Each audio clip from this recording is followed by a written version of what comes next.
Today we're going to talk about finding inner peace. For most people, inner peace seems to be less of a state and more of a concept.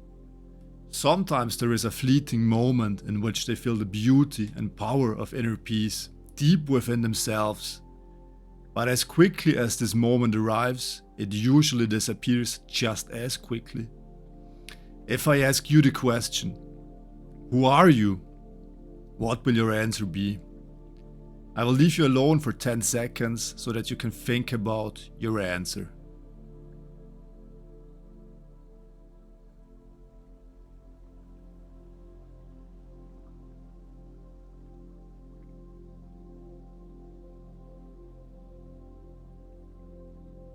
Your answer will probably sound something like this. I'm K.W.N, 42 years old, 1.70 meters tall and weighing 60 kilograms. I grew up with my parents and my brother in Vienna. I now live in Munich in a 4-room apartment that I bought with my partner Max Sampleman. I work as a paralegal, drive a Tesla, I'm committed to the environment, I eat a vegan diet, I'm very interested in fashion and I speak 4 languages. And this answer contains the very flaw that prevents you from finding inner peace. What you have just told me is what you are called, what you have experienced, what you own, what you are interested in, and what you do, but not who you really are. All the things just mentioned form your ego, and the ego is what stands between you and your inner peace. The ego is the identification with form. More specifically, it is the identification with thought forms and physical forms. If we get to the bottom of the origin of the word identification, we find out that it means something like making oneself the same. And as long as we identify with thought forms and physical forms, we will never be able to find lasting inner peace.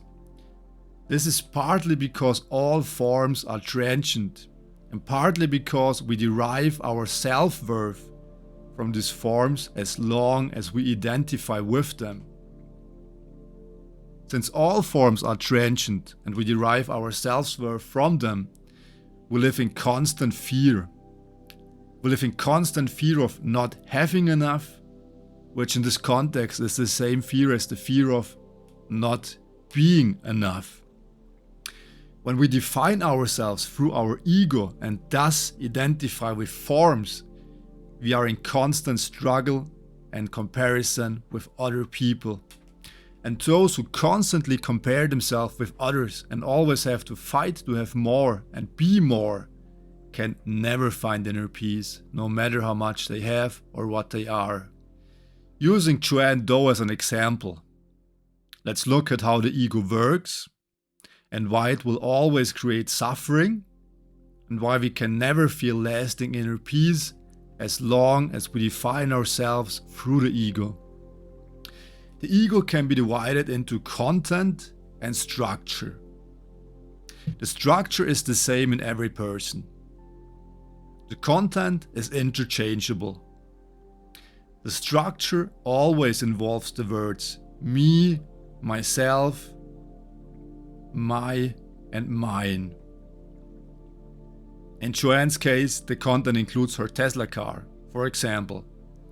If the residents in the block where K.W.N lives mainly have cars that are worth less than hers, this increases her self-esteem. If she goes on a vacation to a luxurious hotel where her Tesla stands out in a parking garage because it is by far the cheapest car, she is humiliated. At least that is the case if she identifies with the material value of her car. If, on the other hand, she identifies with her Tesla for ecological reasons, this could again lead to her self-worth being increased, even if her car is parked in the garage next to much more luxurious cars. K.W.N would then have the following thoughts. I'm better than these people because I drive a car that doesn't harm the environment and, unlike these luxury cars, doesn't poison the planet. Cars in general are a good example of how much you are ruled by your ego. If driving or owning an expensive car raises your self-esteem, and vice versa, if driving or owning a cheap, unremarkable car lowers your self-esteem, you are a slave to your ego. However, this doesn't mean that you have to give up all luxuries and live in a cabin in the woods to get rid of your ego.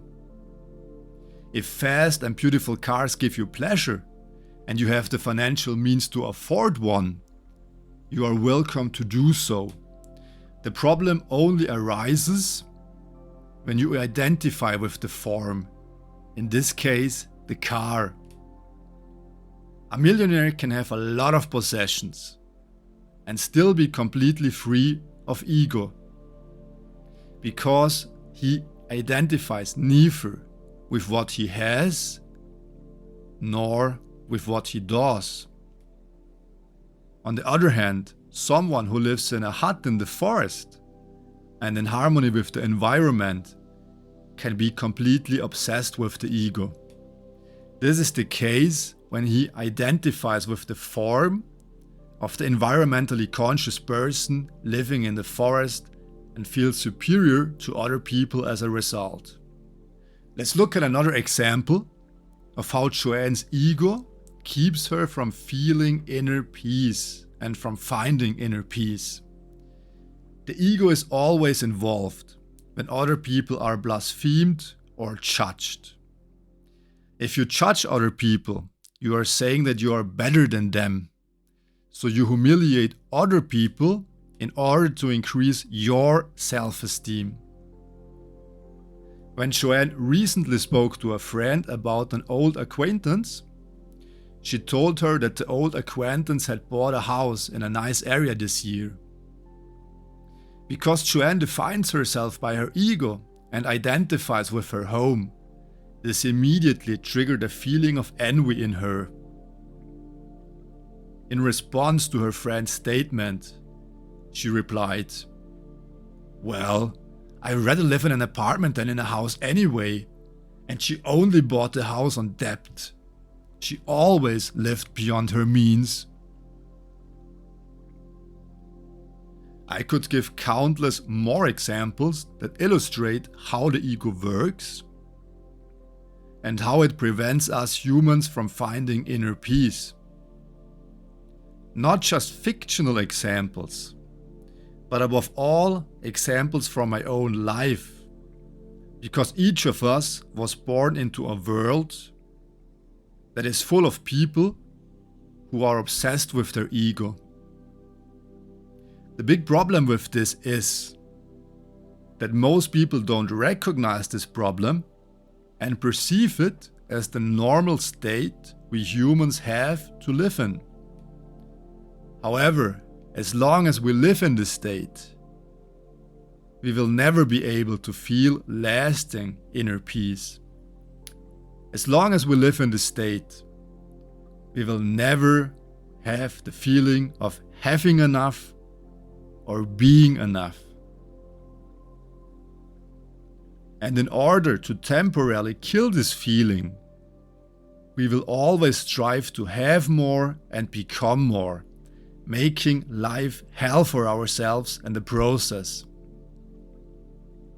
Because everything material that we will acquire, be it houses, cars, luxury yachts, and everything that we will achieve, be it academic goals, professional goals, or sporting goals, will never be able to help us achieve lasting inner peace.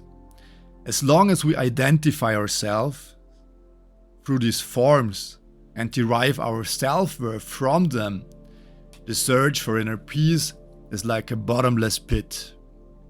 Jesus expressed this with the words, "Gaining the world, but losing your soul." The two questions I'm always asked when I have explained this topic to someone, as I have just done in this video, are the following. Who am I if I'm not the things I have previously identified with? And how can I become free from the ego? So first of all, you are pure consciousness. As long as you think that you are your mind, your consciousness gets lost in the world of form and creates the illusion that you are these forms. Once you have felt that you are not your mind and therefore not your thoughts, a new dimension of consciousness enters. You are an entity behind your thoughts that can observe your thoughts. You will learn more about this in my next videos. And you become free from the ego when you understand how the ego works and begin to recognize it in yourself and in others. When light is shone on the darkness dissolves all by itself. You will also learn more about this in my next videos. So if you like this video, feel free to leave a like. I would also highly appreciate it if you subscribe to my channel, and if you want to see more videos in the topics for spirituality and self-development, like I just said, subscribe.